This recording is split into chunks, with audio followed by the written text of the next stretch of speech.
Welcome friends. आज हम फिर आपके सामने आए हैं एमएस एक्सेल में कुछ नए इंटरेस्टिंग फार्मूले के साथ में। तो फ्रेंड्स, जैसा आपको दिख रहा होगा कि आज हम आपको एमएस एक्सेल में इंटीजर, आईएनटी मीन्स होता है इंटीजर, सीलिंग और फ्लोर फार्मूले के बारे में बताएंगे। तो फ्रेंड्स, जैसा आपको पता है कि हमारे एमएस एक्सेल की सीरीज चल रही है और एमएस एक्सेल की सीरीज में अभी हम आपको फार्मूलों के बारे में बता रहे हैं। तो जिसमें आज हम आपको इंटीजर, सीलिंग और फ्लोर फार्मूलों के बारे में बताएंगे। तो फ्रेंड्स, आपका स्वागत है हमारे चैनल एचटेक कंप्यूटर में। आइए हम टॉपिक को स्टार्ट करते हैं कि आज के एमएस एक्सेल में कौन कौन से फार्मूले हम आपको बताने वाले हैं। तो फ्रेंड्स, इसके लिए हम सबसे पहले एमएस एक्सेल को ओपन कर लेते हैं। तो फ्रेंड्स, ये हमारे सामने एमएस एक्सेल की एक विंडो ओपन हो चुकी है जिसमें यहाँ पर कुछ एक टेबल बनी हुई है जिसमें कुछ वैल्यूज लिखी हैं और यहाँ पर आपको हम इंटीजर, सीलिंग और फ्लोर फार्मूलों के बारे में बताएंगे। तो फ्रेंड्स, इंटीजर, INT मीन्स होता है इंटीजर। इंटीजर मीन्स होता है आपकी ये संपूर्ण वैल्यू को बताता है। जैसे यहाँ पर लिखा हुआ है 456.634, तो ये दशमलव की बाद की वैल्यू को हटा देगा और सिर्फ दशमलव के पहले की जो वैल्यू रहेगी सिर्फ और सिर्फ उस वैल्यू को यहाँ पर डिस्प्ले कराएगा। उसको बोलते हैं इंटीजर वैल्यू। तो इसके लिए हम यहाँ पर फार्मूला लगाएंगे INT का। इसके लिए को लिखेंगे INT, लिखेंगे मतलब इंटीजर, और यहाँ पर ब्रैकेट लगाएंगे। अब हमको किस वैल्यू का इंटीजर पॉइंट निकालना है उस पर क्लिक करेंगे और ब्रैकेट को बंद करेंगे। जैसे इंटर करेंगे तो देखिए इसने क्या किया, इस संख्या के या इस वैल्यू के दशमलव के पहले के अंक को शो किया, बाकी के बाद के अंक को इसने शो नहीं किया हुआ है।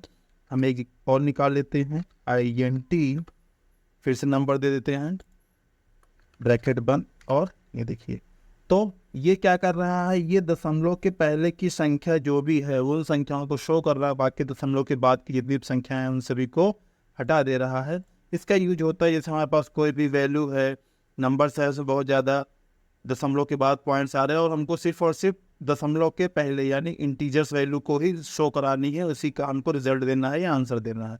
तो उसके लिए हम यहाँ पर INT फॉर्मूले का यूज करके उस वैल्यू को यहाँ पर आराम से दे सकते हैं और ड्रैग करके कि हम यहाँ पर जितने भी आंसर आ रहे हैं उन सभी आंसर को हम यहाँ पर एक ही बार में शो करा सकते हैं। ये तो बात हो गई INT की। अब सीलिंग मीन्स क्या होता है। सीलिंग मीन्स जैसे आपको पता है छत होती है और फ्लोर मीन्स आपका जमीन होता है। मतलब सीलिंग मतलब ये हायर वैल्यू को बताती है, हाईएस्ट वैल्यू को, और फ्लोर मीन्स होता है वो मिनिमम वैल्यू को बताती है।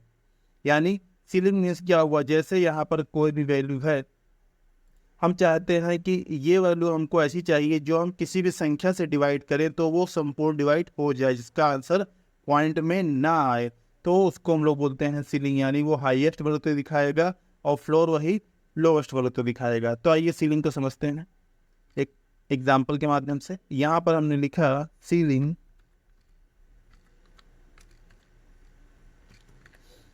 ब्रैकेट लगाया। अब यहाँ पर क्या है, नंबर हमने दिया इस वैल्यू को।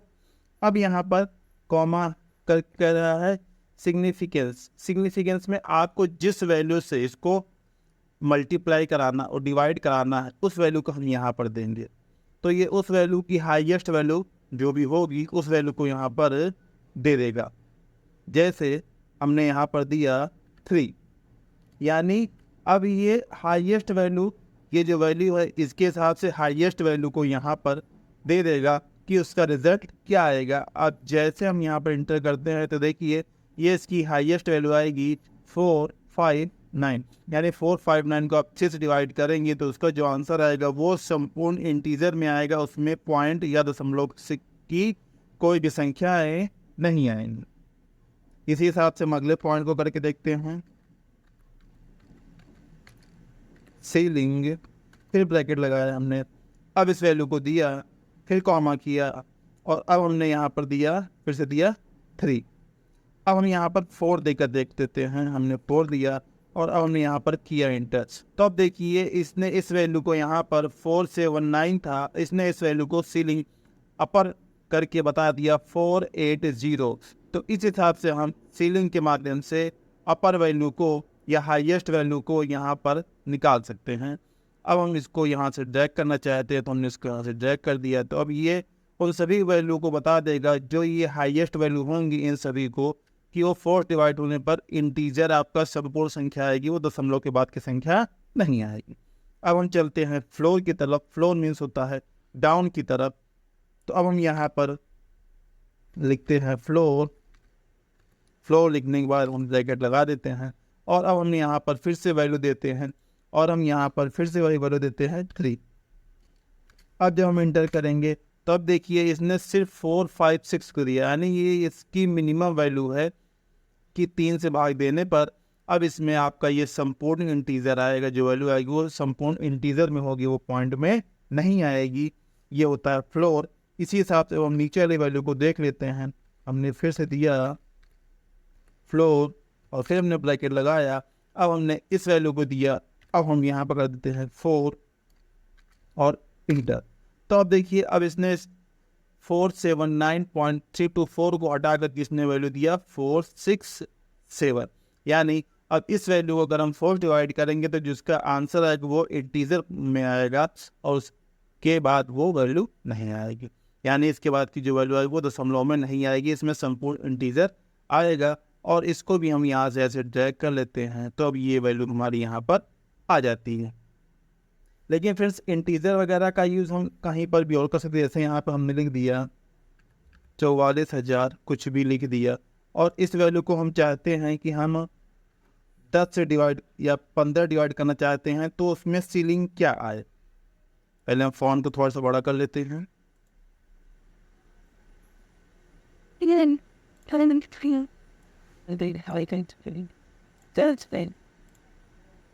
अब यहाँ पर हमने दिया एक कॉल सीलिंग। अब हमने ब्रैकेट लगाया, हमने दिया वैल्यू हमारी ये है और सिग्निफिकेंट वैल्यू हमारी ये है।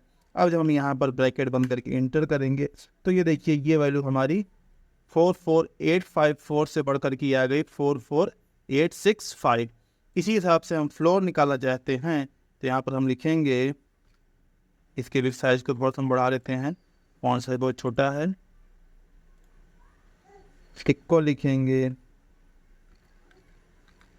फ्लोर लगाएंगे, ब्रैकेट करेंगे। अब नंबर हम ये देंगे और सिग्निफिकेंट वैल्यू में हम इस वैल्यू को देंगे। तो अब देखिए जैसे हम एंटर करेंगे तो ये हमारा आंसर आ चुका है। अब इससे फ़ायदा ये होगा कि अब हम यहाँ पर अगर हमको यहाँ पर 10 वैल्यू चाहिए तो देखिए ये दोनों का आंसर हमारा तुरंत चेंज हो जाएगा। हमको यहाँ पर 12 वैल्यू चाहिए तो ये भी दोनों का आंसर हमारा चेंज हो जाएगा। तो हम सीलिंग और फ्लोर का फॉर्मूला यहाँ से भी इस तरीके से निकाल सकते हैं और यहाँ पर सेल एड्रेस के माध्यम से भी निकाल सकते हैं। तो फ्रेंड्स ये तो था आज का टॉपिक जिसमें हमने आपको इंटीजर, सीलिंग और फ्लोर फार्मूलों के बारे में बताया है। उम्मीद है ये टॉपिक आपको अच्छे समझ में आ गया होगा। अगर ये टॉपिक हमारा नहीं समझ में आता है तो प्लीज़ हमें कमेंट करके ज़रूर बताएं और इस वीडियो को भी अपने मित्रों के साथ शेयर जरूर करें जिससे वे भी इससे लाभ ले सकें। फ्रेंड्स अगर इस फॉर्मूले में किसी भी पॉइंट, चाहे इंटीजर हो, चाहे सीलिंग हो या फ्लोर हो, आपको किसी भी पॉइंट को समझने में अगर थोड़ी सी प्रॉब्लम आती है तो प्लीज़ हमें कमेंट करके ज़रूर बताएं। हम उस पॉइंट को अच्छे से एक नई टेबल के माध्यम से फिर से दोबारा बताने का प्रयास करेंगे। तो फ्रेंड्स अब अगर अभी तक आपने हमारे चैनल को सब्सक्राइब नहीं किया है तो प्लीज़ हमारे चैनल को लाइक करें, सब्सक्राइब करें और इसे भी अपने मित्रों के साथ शेयर करें। तो फ्रेंड्स मिलते हैं किसी नए वीडियो में किसी नए टॉपिक के साथ। तब तक के लिए धन्यवाद।